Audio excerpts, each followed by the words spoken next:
Assalamualaikum warahmatullahi wabarakatuh. Selamat datang kembali di Rio Hotspot Channel. Niat hati sih ingin jatuhkan Persib, tapi justru kena karma instan. Ya, itulah yang terjadi pada sebuah akun fanbase-nya Persija Jakarta yang coba memposting hal ini. Ada gambar logo Persib dengan tulisan problematik. Lalu di bawahnya ada tulisan, Persib segera jual saham ke publik, Bobotoh bisa beli murah seharga permen. Dengan caption, klub miskin bangkrut FC dijual murah meriah. Nah, inilah yang sering kami bilang, pentingnya ilmu pendidikan. Jadi jangan sampai malah dibilang bocil nggak sekolah. Ada yang bilang juga, tahu kan kenapa cuma di Jakarta ada yang namanya kartu Jakarta Pintar? Inikah warga yang katanya SDM-nya paling tinggi se-Indonesia? Jujur kalau kami pribadi ngebaca hal ini malah ngakak. Ketahuan begonya nih admin. Lu di sekolahin nggak sih? Niatnya ngehina orang malah dihina balik kan? Makanya ingat terus pesan saya. Jangan suka ngehina orang. Karena bisa jadi orang yang lu hina justru lebih mulia dibandingkan lu sendiri. Dan kita pun jangan lupa, kita hidup itu punya yang namanya Tuhan. Tuhan itu bisa membolak-balikan segala sesuatu dengan sangat mudah. Paham ya? Oke, buat kalian yang belum paham soal berita Persib yang katanya akan lepas saham ke publik, perhatikan baik-baik ucapan kami, biar nggak bego-bego amat kayak admin ini akun ya. 80% klub raksasa di Eropa semuanya sudah go publik alias lepas saham ke publik. Nah, publik yang dimaksud di sini bukan berarti Persib ini bangkrut loh ya. Nih saham kita jual semua nih, kita udah bangkrut nih. Siapa yang mau beli? Nih gedung Geraha Persib kita jual, nih properti kita jual, kita lelang. Bukan kayak gitu. Yang dimaksud go publik dalam sebuah perusahaan itu adalah IPO alias Initial Public Offering. Nantinya Persib ini didaftarkan ke Bursa Efek Indonesia sebagai perusahaan terbuka. Jadi perusahaan terbuka loh ya. Jadi yang diperjualbelikan di sini adalah sahamnya dengan tujuan akan lebih mudah menarik investor loh ya. Jadi jual beli saham di Bursa Efek loh ya, bukan jual beli pabrik atau jual beli klub. Bodoh kali nih orang. Oke, kita akan kasih contoh yang simpel aja biar kalian lebih paham. Kami tahu lah ya, mutu pendidikan zaman sekarang di Indonesia itu semakin payah. Banyak yang sekolah tapi malah bego. Sebab di sekolah nggak dapat ilmu apa-apa. Itu fakta loh ya. Tapi kami yakin para penonton Rio Hotspot ini udah mulai pinter semua loh ya. Oke, kita kasih contoh go publik itu seperti apa sih. Jadi gini, ini Persib kan main Bursa Efek nih. Artinya kan saham Persib ini kan go publik nih. Siapapun bisa berinvestasi di Persib. Kalau dulu kan masih perusahaan tertutup, itu nggak bisa nih siapapun investasi di Persib. Karena kan cuma orang-orang tertentu aja yang bisa investasi di Persib. Tapi ketika Persib udah masuk Bursa Efek, siapapun bisa berinvestasi di sahamnya Persib. Bukan berarti dia ngebeli saham Persib, enggak. Tapi ikutan di investasi saham Persib yang ada di Bursa Efek. Contoh misalnya saya nih ikutan investasi nih di Bursa Efek sahamnya Persib. Bukan berarti saya ikut jadi pemilik Persib, bukan, tapi saya cuma dapat keuntungan dari naik turunnya saham di Persib. Misalnya saya ikutan investasi 5% deh ke sahamnya Persib yang ada di Bursa Efek. Terus Persib itu sahamnya lagi bagus, lagi naik nih, ya kita dapat untung dari naiknya saham Persib. Contoh misalnya nih, saham Persib naik nih, untungnya 100 miliar misalnya, saya kecipratan 2 miliar gitu loh. Bukan berarti ketika saya beli saham Persib atau nanam saham Persib saya memiliki Persib, enggak, cuma ikutan di Bursa Efek aja. Nanti kalau sahamnya naik ya kita dapat untung dari situ. Tapi kalau sahamnya lagi turun, apa kita rugi? Ya enggak juga sih, karena kita nggak dapat untung aja, saham kita tetap aja di situ ada. Nah kalau gitu untungnya apa buat Persib? Ya sangat untung lah. Contoh misalnya satu orang aja investasi misalnya 5 miliar kali 100 orang yang investasi, udah berapa miliar tuh keuntungan Persib. Jadi intinya setiap klub yang udah mau atau mau melantai di bursa efek Indonesia ya, itu bukan klub miskin, bukan klub yang abal-abal, tapi klub yang udah luber duitnya. Kenapa demikian? Karena ketika saham mereka anjlok di bursa efek, mereka harus menutupi keuangannya itu pada para investornya. Jadi buat klub-klub yang duitnya nggak luber, ini nggak akan ada yang berani masuk bursa efek. Cuma satu syaratnya, kalau udah mau masuk bursa efek atau bursa saham ya, Persib itu nggak boleh main jelek di liga. Sebab kalau Persib main jelek di liga dan banyak kalahnya misalnya, kan sahamnya kan jadi turun nih di bursa efek. Itu bisa-bisa para investornya pada kabur semua. Tapi kalau Persib sekali menang ya di liga, satu kali pertandingan aja menang nih. Misalnya satu kali pertandingan sebelum masuk bursa efek menangnya dapatnya 1 M ya.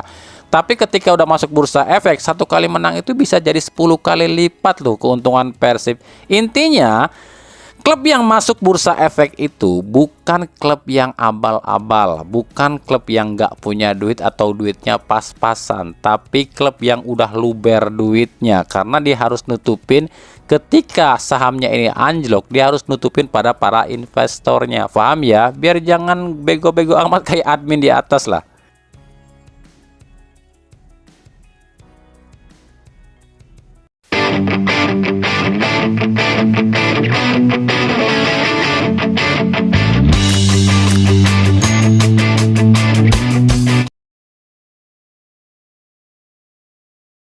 Yeah, as a coach, yeah. I mean, it's early for him, and he'll still be learning like everybody else. But hopefully, he's a good coach. I'm not sure what he's like as a coach, but good guy. You know, he's very experienced in the game, and hopefully, good things can happen. Itu tadi ya ucapan dari Wes Brown. Bocil zaman now pasti nggak kenal nih siapa Wes Brown. Wes Brown ini adalah mantan bek tengah Manchester United di era 90-an dan 2000-an, alias dia ini eranya apa ya? Era kemasan 92-an kali ya.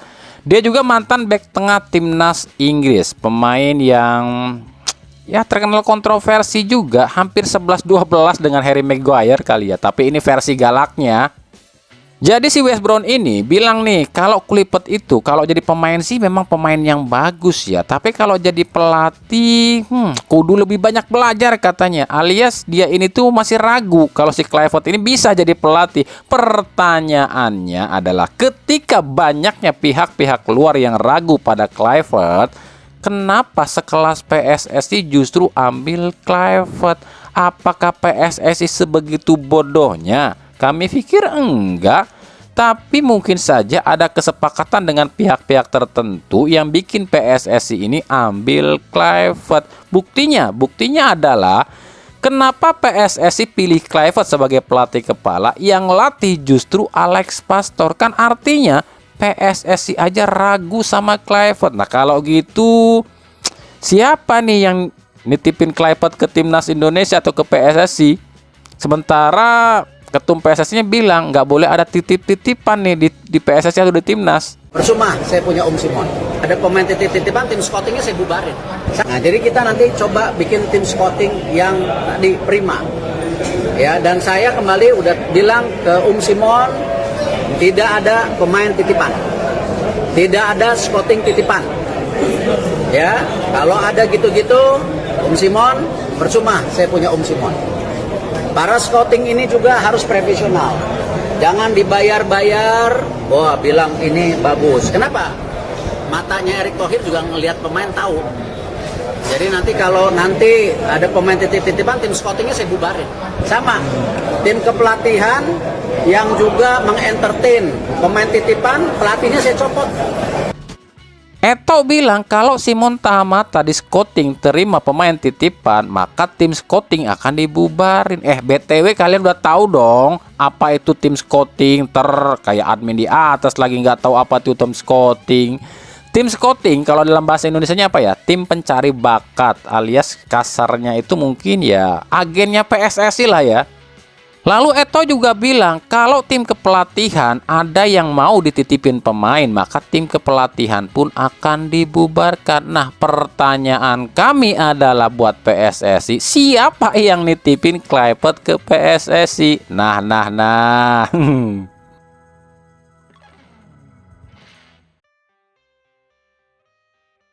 Lanjut kita ke berita klub. Madura United, Bali United, Dewa United, dan Malut United lagi bersaing nih buat mendapatkan striker atau penyerang asal Jepang milik Geylang United, Tomoyuki Doi, top scorer Liga Singapura dengan 44 golnya. Kalau kita bicara soal keuangan alias duit, jelas Madura United kalah dari 3 United yang lain. Sebab baik Bali United, Dewa United, dan Malut United adalah sama-sama tim super kaya saat ini di Liga 1. Ya meskipun di situs FIFA atau dalam catatan FIFA di akhir kompetisi ini tetap Persib yang menjadi tim paling kaya di Liga 1.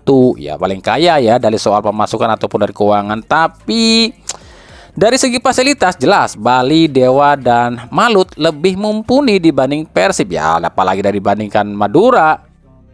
Tapi tahukah kalian keinginan tim-tim United ini untuk mendapatkan Tomoyuki Doi terusik nih oleh tim-tim yang berawalan per. Nah, di Liga 1 sendiri musim depan itu ada 7 klub berawalan per. Nah, klub mana aja sih di Liga 1 musim depan lo ya yang berawalan per? Sebab 7 klub ini katanya pun siap bersaing untuk berburu tanda tangan Tomoyuki Doi.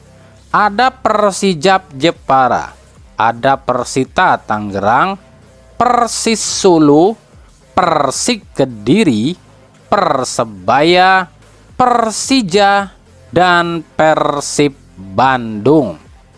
Nah, kita akan lihat apakah klub-klub dengan nama United yang akan menang atau klub-klub dengan nama Per yang akan menang, atau justru di luar klub United atau klub Per ya. Mungkin tim Pak Pol kali yang menang atau malah Borneo FC. Ya kita lihat nanti.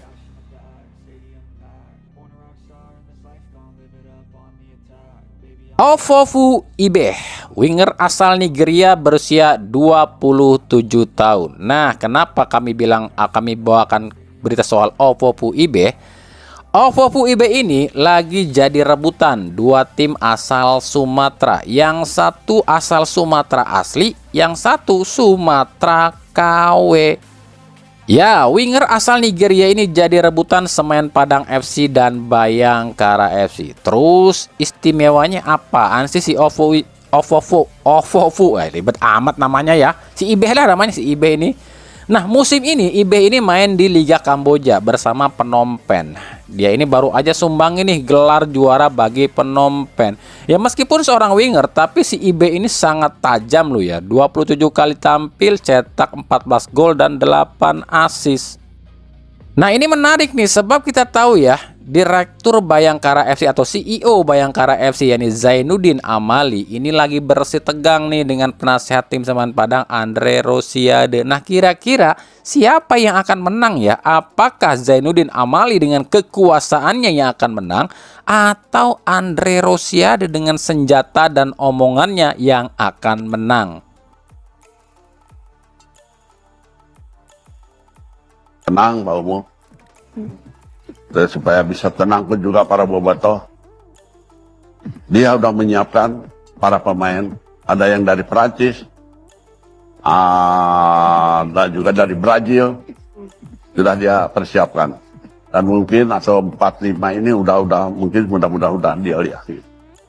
Itu tadi ya ucapan WHO alias Wak Haji Umuh. Nah, yang bikin penasaran bobotoh siapa yang dimaksud yang dari Prancis? Sebab setahu kami Boyan Hodak ini selama karirnya jadi pelatih belum pernah tuh pakai pemain asal Prancis.